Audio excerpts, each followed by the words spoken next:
All right, people. So let me just talk about a little bit of this, and then I'm just gonna get off of it.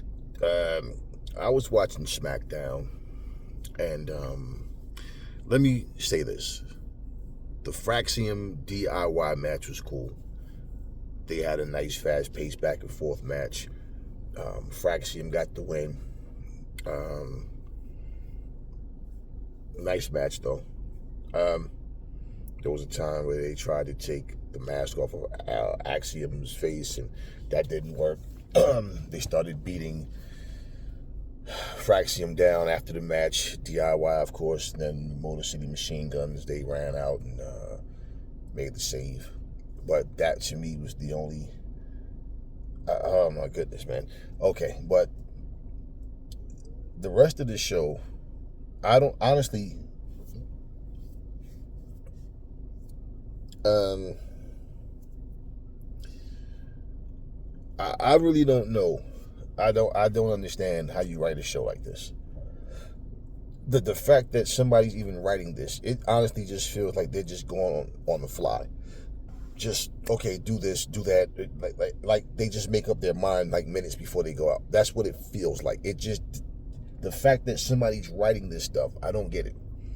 But the match was, that was they had a cool match. Okay,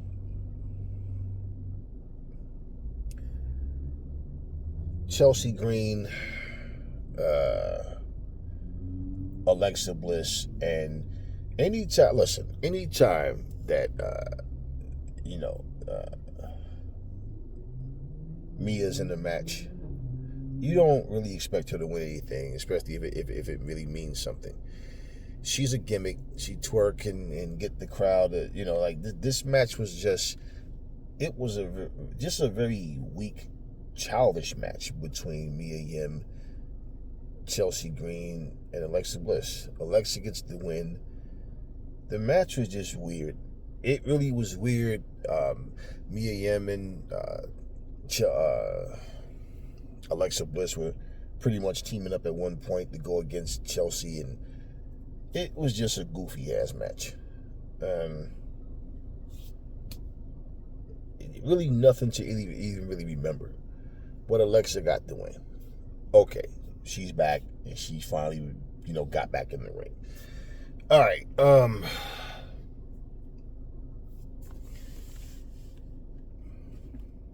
I honestly I listen. Okay, so Drew, he comes in the ring and cuts this promo talking about how Damian Priest is obsessed with him. The same way he was obsessed with CM Punk for so long. And now he's talking about this is jealousy, and he's everything that Damian Priest wants to be, and just this crowd was so dead during this segment. They were really, really, really dead. The only time the crowd really made any noise, there was in spots for different things. This segment was just weird. When his music hit, when the promo was over, they kind of, got a little bit louder. But this was just, they were so dead. He just came out with this, I don't know, man. It's always some type of obsession with these people. Like, it's always, they make it like it's such a blood feud. He talked about how he got slammed. What's his name of his move? What's the name of his move? South of Heaven or something like that. Gave it to him through a table, and he hit his head on the floor.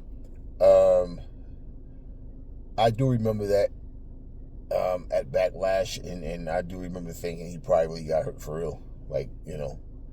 But, okay, so anyways, they're having their cage match next Saturday, whatever, or this Saturday, or whatever the fuck, whatever the hell it is. Nothing much happened. Okay, what else do I remember? I remember, what else? Jacob Fatu, him, Solo Sequoia, and Jeff Cobb is in the ring. They got Jeff Cobb standing there just looking like a dumbass. He doesn't say anything. Solo Sequoia is like a sarcastic charlatan, just a con man. Like he's in the ring, and Jacob Fatu's in there with all the, no all gas, no brakes, blah, blah, blah, whatever shit. They're going back and forth, and he's asking him to tell him he love him. Remember how you used to say it? Nah, he's, like, yeah, that's not how you used to say it. He comes out with this, I love you, Solo. Man, this was a weird-ass fucking segment as well. It's just, this, okay. So, he does all that, and then he kind of like spent them around, kind of like shoved them or whatever. So Jacob Fatu takes the shades off, like they're about to fight or something. Then LA Knight music hits, so they turn around facing the Jumbotron or whatever, the stage, and then LA Knight comes in from behind, and he starts attacking. I don't remember. I think it might have been Jeff Cobb. They're just calling Jeff Cobb JC. I think it was him he attacked. But bottom line, he attacked, got a couple moves off, then he ran back through the crowd, said, I'm going to get you all one by one. The crowd, they came alive for LA Knight when he came out. That was one of the moments where they, made some noise. They were cheering through the tag match as well. They liked the tag match. I thought the tag match was cool too. But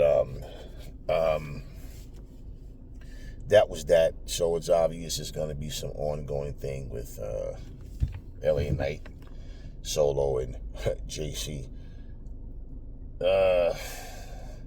And of course, Solo's telling him, I did this for you. You winning that championship is proof that I love you. I did it for you. And man, this is just a weird story because I'm like, where are they even going with it? It's like he's trying to prove he's in his corner. He loves him. That's why. It's the same shit every week.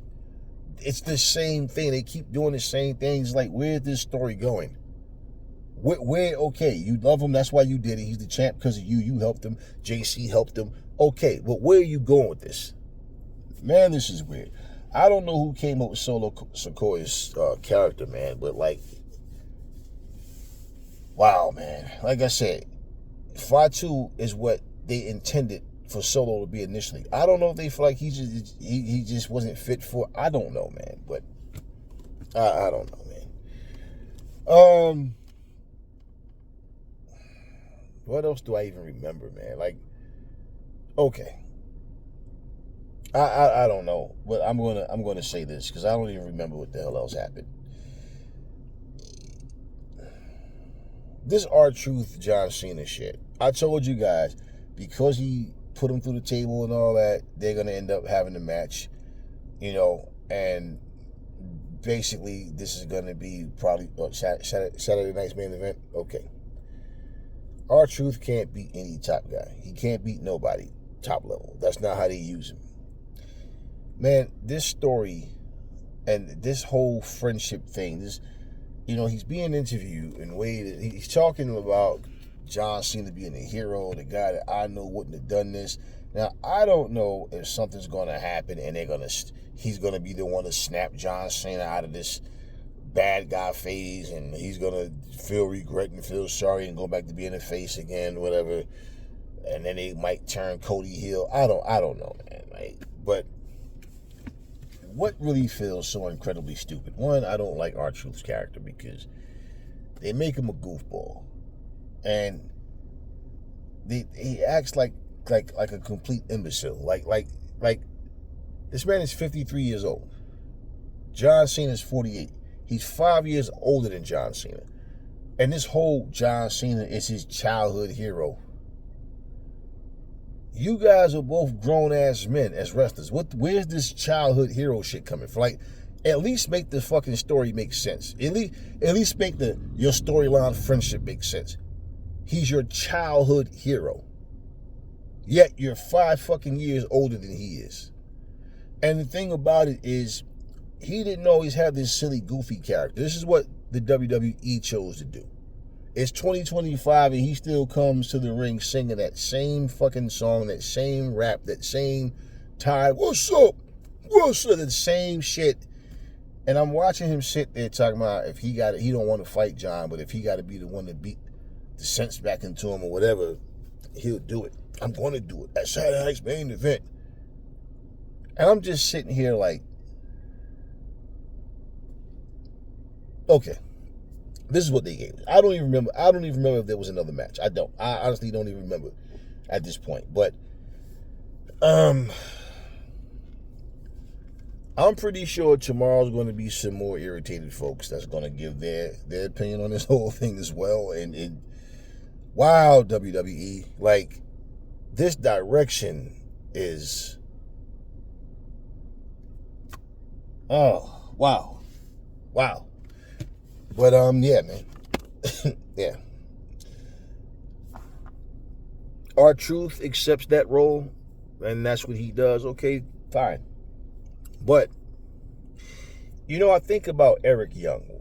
Eric Young was scared of Pyro, and the Pyro would go off in TNA. He'd jump and be scared, and grabbing his heart and all. Now, we know it's a gimmick. We know that.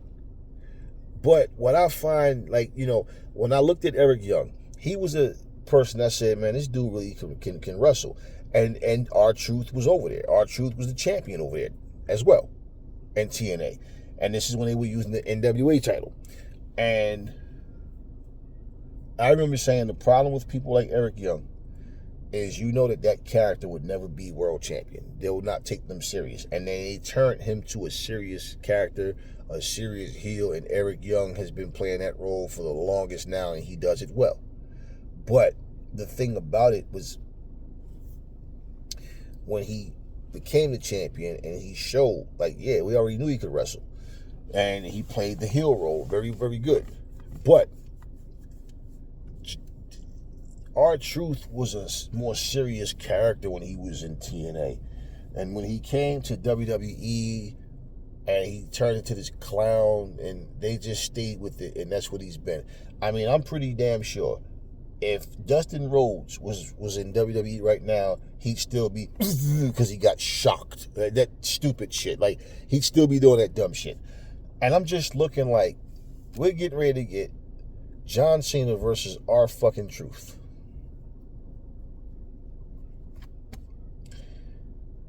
So they better have a story and drama surrounding this that makes any sense, because this is a freaking, like,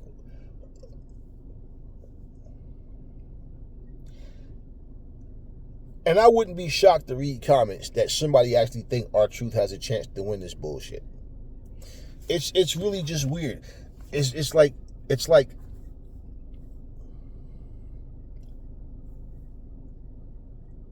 I feel like when Triple H says stories don't have to make sense, and he tells you to fuck off, I think a lot of you probably feel sorry or feel guilty, and then you're just going to accept whatever they say. Like how when the crowd was chanting to John Cena, "We are sorry." Like, really? Are you? It's like you can just tell these people anything and they'll just go for it. Like, it's like I want to be a slave to the machine. I want to be. Please let us be your slave. Please. I mean, I was watching this show one time and the guy was talking about how his one of his relatives was in the Revolutionary War, and his son was telling him, "Stop lying. You know we ain't have nobody in the family in the Revolutionary War." He was telling them that, "Are you kidding?" He's like talking about how his I don't know if his uncle or whoever it was led the soldiers in the Revolutionary War, and he was so good. He said, and he was the best soldier in his outfit, and he was so good during the war that when the war was over, they was nice enough to let him go back to being a slave again. And of course the crowd laughed because it was, but that's how I feel. Like, this is the mentality that people have. Like, no, we want to be your slave. Please, just tell us anything. We'll believe it. Just give us anything. We'll take it. If anybody says they don't like it, we'll argue with them. We'll defend this bullshit. It is what it is, man. But R-Truth versus John Cena for the World Heavyweight Championship 2025. Wow.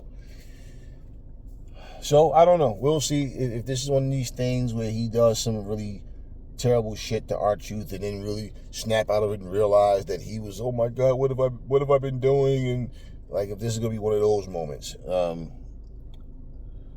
Wow. Wow, man. I'm really sitting there looking at this, and I'm just like, wow. I'm sitting here outside this restaurant, just chilling. Bunch of people out here. We all just having, just everybody doing their thing. And I'm watching SmackDown, and I'm just like, okay. And at first, I wasn't even going to talk about it. I wasn't even going to talk about it. I said, you know what? Nah, why not? Why the hell not? Whatever I honestly don't even remember any other match. I can't at this point. The show was so disinteresting. That, the Fraxium DIY match was cool, and that was about it, man. That was about it. Like I told you guys, boxers don't care about legacy anymore. Everything is just money. These promoters, everything is just money, money, money. They don't care about leaving a legacy. All they care about is just being rich. That's it. I'm seeing the same thing in your WWE universe. These wrestlers don't care about putting the best matches that they can put on. They care about storyline, getting paid, and just it's like they don't even care if the match isn't good. As long as I got a couple of moves off, got a couple of pops out the crowd, and that's really it. And I'm rich as fuck. That's just the motivation. That's it. I mean, unless you have wrestlers backstage annoyed with Triple H for the way he's booking these matches, because the way these matches are going, man, it's like nothing's going into it. You know what's funny? I'm watching Fraxium versus DIY, and I said, now, why is it that these guys are going fast-paced, but they slow down Penta? They slow down Ray Phoenix. For what? For what? They tried to put Jade Cargill in these fast-paced matches, and that's not her. Like I don't understand. I just don't get it, man. Look, I come up in a family of real fighters. Like we're very thorough brothers, all right? And I learned how to defend my. Bottom line, one of the things you learn in real fighting is how to disguise a fighter's weaknesses. It's been the same thing in professional wrestling, and it's supposed to be, because everybody, look, example, Magnum TA. I remember they asked him how did he come up with that finisher, and he said, and it made sense. He said, well, I wasn't the biggest guy, not the strongest guy. And I had to come up with a move that I could pretty much do with just anybody. Because if a person even just jump a little bit, they can, and you just, it's almost like an arm drag. Think about it, right?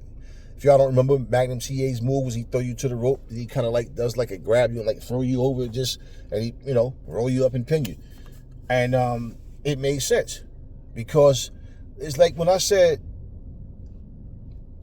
told you guys a couple months ago, Jade Cargill went from being a badass, an untouchable badass in AEW, to just another wrestler in the WWE. And you had a couple of little young snot-nosed bastards jumping in. No, but Jade, shut your bitch ass up. So here's what happens. If you look at it, Shawn Michaels said the same thing. Super kick. I don't have to pick anybody up. Simple. Boom. Kick to the chin. Okay. Right? The way Shawn Michaels moves, this is one of the things why I never got into Shawn Michaels. Shawn Michaels' moves don't even look like they hurt. It's like he just jump in the air and just touch you. Just jumping and guys are flopping around. His moves just look so weak. Naomi's moves look really weak. Notice how they cleaned Naomi up. How she have a different approach now as a heel, right? Okay. When I watch those wrestlers, my thing was his moves don't even like they hurt though. But when I watch a person trying to do the opposite of what Shawn was doing, even though it's like his moves just look weak, he wasn't trying to be stronger than he was. He wasn't trying to use a style that didn't fit him. It's just the moves are weak. Simple, like I said. Now, when Jade Cargill is wrestling Nia Jax, you can clearly see Nia jumping so Jade can get up in certain moves. And this is what I'm saying. So they're trying to make you think Jade is way stronger than what she really is. But she can't pull it off against Nia Jax. So you understand what I'm saying? To get her in certain moves, okay, many people can duck down. When you pick somebody up in a fireman's carry, you have your whole body underneath you. You know, but when you're trying to do things like trying to put somebody up in a move where you're lifting them over your head or trying to get them up in a position where you have to really have strength and you can't hold them, it's just like a quick, everybody knows, okay, she couldn't hold it. Like somebody trying to pick up Yokozuna and just drop him and call that shit a body slam. Okay, anyways, the bottom line is the psychology, the ring psychology, the art itself, it's like it's gone in WWE. It's just like just go in there and just do some moves. Just let's go through the motions. It just doesn't feel like anything. I can remember watching wrestling and having those moments where you're on the edge of your seat and man, it's just like, I just don't understand how the people in the WWE have come to the point to think that this is good shit. But hey, man, that's what they gave you, and whatever else happened is not even important at this point. I just, you know, I'm really, more than anything that I talked about, like I said, the Fraxium DIY match was cool, but I really sat there and I had that cringe feeling watching R-Truth talk about John Cena. And he's talking like he's really some little kid looking up to a grown man. But like I said, in all actuality, this man is 5 years older than John Cena, calling him his childhood hero. And I'm just like, okay. And this is the story that you're going with. Now John Cena, who just beat Cody Rhodes and beat Randy Orton, is getting ready to wrestle R-Truth. I'm just saying, yo. Anyway, it is what it is. Talk to me in the comment section, y'all. This is all I got for you guys right now. I'll catch you guys in the next video.